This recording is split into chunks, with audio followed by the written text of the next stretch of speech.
السلام عليكم ورحمة الله وبركاته وولالكين عبد الغني أحمد كسو دوادا maanta موضوع cusub maanta waxaan ka hadli doonaa macluumaad ku saabsan dalalka islaamka ah guud ahaan diinta islaamka waa mid ka mid ah diimaha samaawiga ah waana diinta lagu raacista badan yahay dunida sidoo kale waa diinta ugu faafida badan adduunka 2010 muslimiinta waxay ahaayeen 1.5 bilyan maantana waa 1.8 bilyan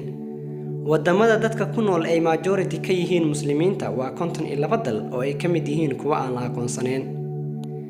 laga soo bilaabo Turki ilaa Indonesia waxaa ku nool muslimiinta ugu badan dunida waxayna kor u dhaafayaan 1 bilyan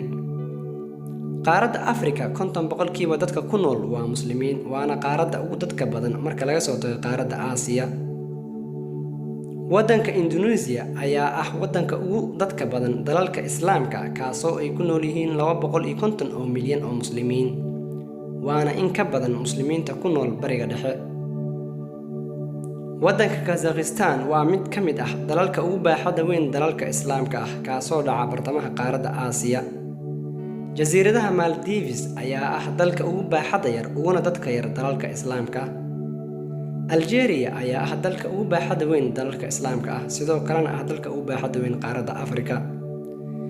Indonesia waa wadanka ugu dhaqaalaha iyo wax soo saarka badan dalalka islaamka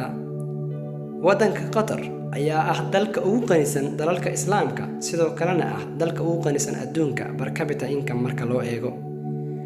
Niger ayaa ah dalka ugu faqiirsan dalalka islaamka kaasoo dhaca bartamaha qaaradda Afrika Jakarta waa magaalada ay ku nool yihiin muslimiinta ugu badan dunida mawduucana intaas ayuu ku ekaa waana ku mahadsantahay daawashadaada wanaagsan fadlan haddii aad ku cusub tahay channelka Cabdiqani Axmed subscribe dheh sidoo kale like dheh muuqaalka siina share garee haddii aad ka heshay macluumaadka wassalaamu calaykum waraxmatullaahi wabarakaatuh